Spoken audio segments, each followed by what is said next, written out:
Okay, title of the presentation, Tour of the Cell, because that's the title of Chapter 9, or Chapter 7, excuse me, of your textbook. So what you might want to start doing is keep working through that, using those little activities I've got accompanying the angel chapters, little videos as you read through it. All right. Now, it starts off with this chapter with looking at how the biologist uses. Okay. Obviously, scientists, biologists are going to use microscopes, whenever they are studying cells. Microscopes vary. You've got what you see on the slide there. That's a picture of an electron microscope to really study the really small structures. And then you've also got the light microscopes that you're more familiar with. Now, microscopes have two unique features that people sometimes confuse. That is magnification and the resolving power. Here's the difference. In magnification, you're just making the object larger. And you can enlarge things 200,000 times. But if you don't have the resolving power or the ability to focus it clearly, the images are really blurred.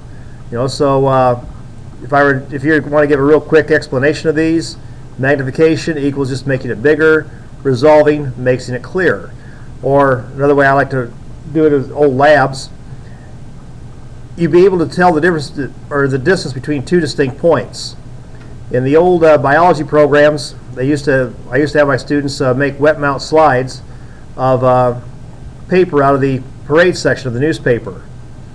And when you do that, you can actually look and see individual little drops of color. That from the naked eye, it looks like it's all uniform, but when you look at it underneath the microscope, you see little tiny dots of reds and blacks all scattered throughout there. That's a better example of the resolving power. Now, electron microscopes, those are the light microscopes.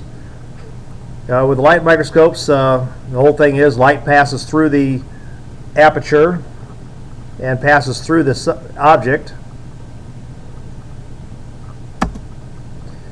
And it's the lens that actually focuses it.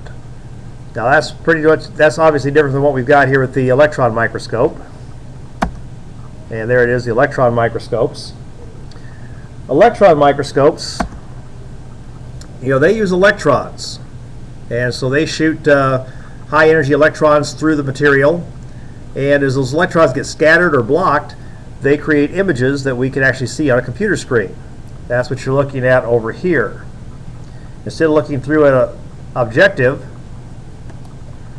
you see the image projected on these screens.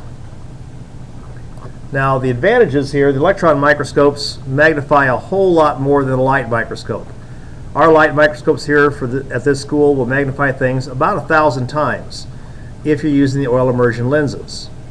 But our scopes will range from 40 times, magnify something 40 times its size, all the way up to 1,000. Electron microscopes will go up to like 200,000. So we're going to see a lot more detail. Now, in order to focus on an electron microscope, you have electromagnets in there that are going to channel the flow of electrons. Now, when would you use each of these? Well, if you're going to try to study living materials, you're going to have to use a light microscope. If you're studying something that's been fixed with a stain or some sort of preservative, basically you just want to look at dead cells, then the electron microscopes would work. Light microscopes for anything that's alive. If you're trying to look at an amoeba or a paramecium underneath the microscope, you'd want the light microscope. Electron microscopes, because of all the fixing agents that you have to do, those microscopes will basically kill the tissue. Now, there's two types of electron microscopes.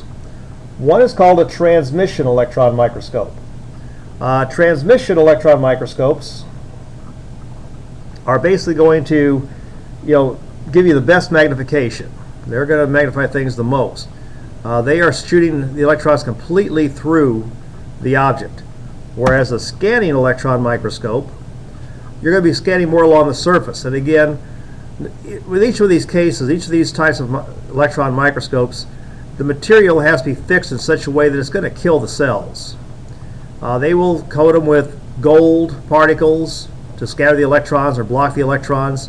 And as soon as you start sticking dyes like that into a living cell, while you can see the features a lot better, the cell's going to die.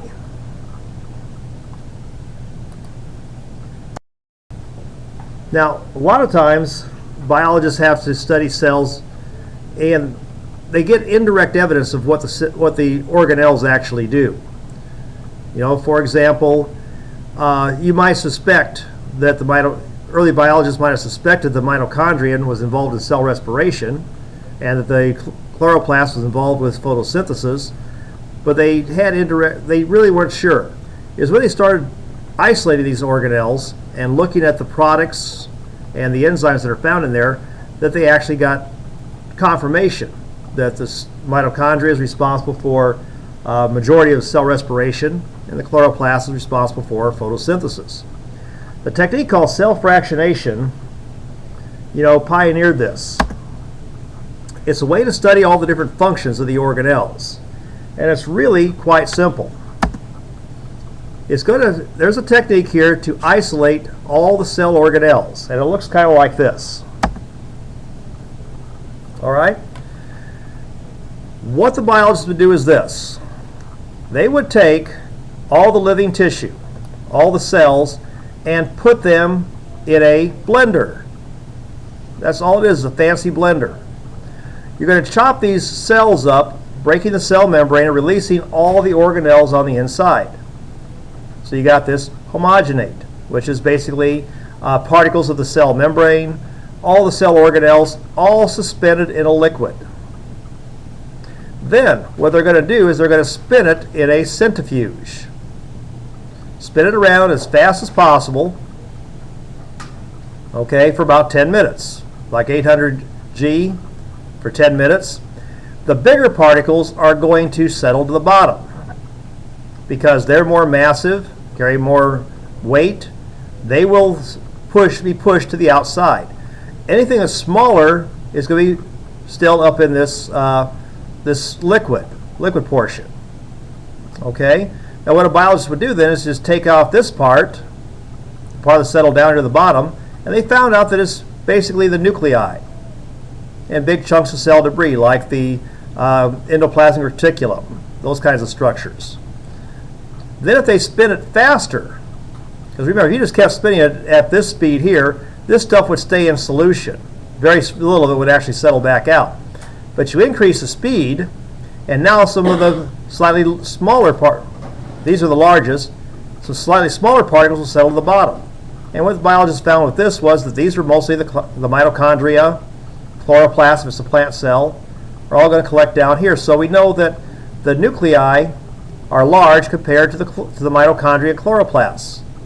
And by taking these materials off here and testing them for cell reactions, or chemical reactions, they could confirm what they've always thought, that the chloroplast was for photosynthesis, mitochondria for respiration. And spinning it still faster, you get smaller particles. Okay? The internal membranes of all these structures. And spinning it still faster for even a longer period of time, you get the smallest particles. Those are the ribosomes. So this slide here, this is how biologists have been working on studying what a cell does. Let's just break them down, spin them around super fast, and see what separates out. And then test those solutions and see exactly what's going on inside there.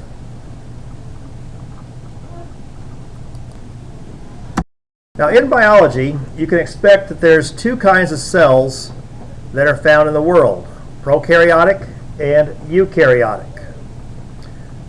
Okay, now breaking the vocabulary down, and again, biology is always going to be all about vocabulary. Lots of foreign words.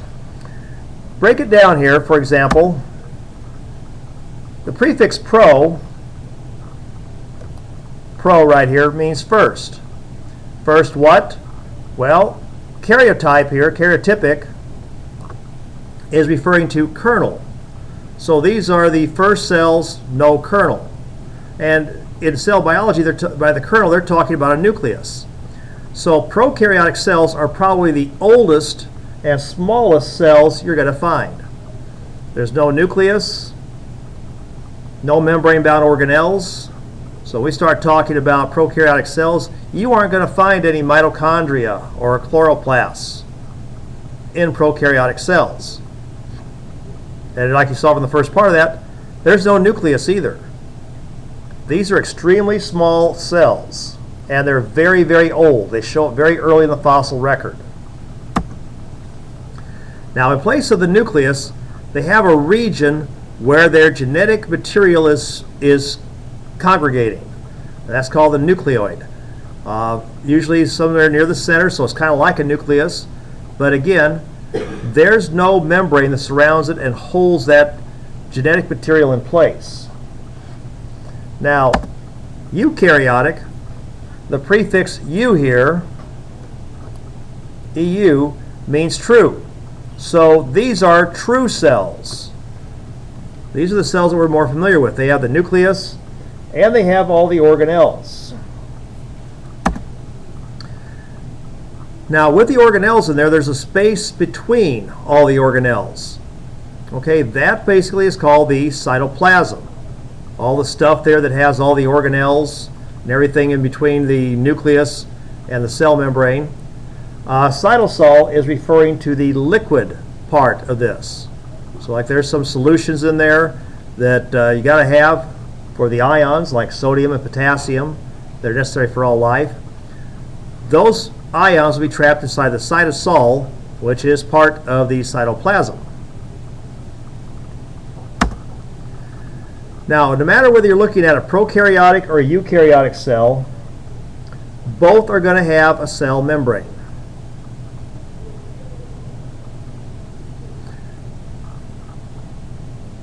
Both will also have ribosomes. So cell membrane, ribosomes, common to both prokaryotic and eukaryotic cells. Reason is ribosomes are responsible for producing proteins. And no matter what, whether it's prokaryotic or eukaryotic cells, they must make proteins in order to repair the cell membrane and carry out all cell functions. So that's got to be common for all types of cells.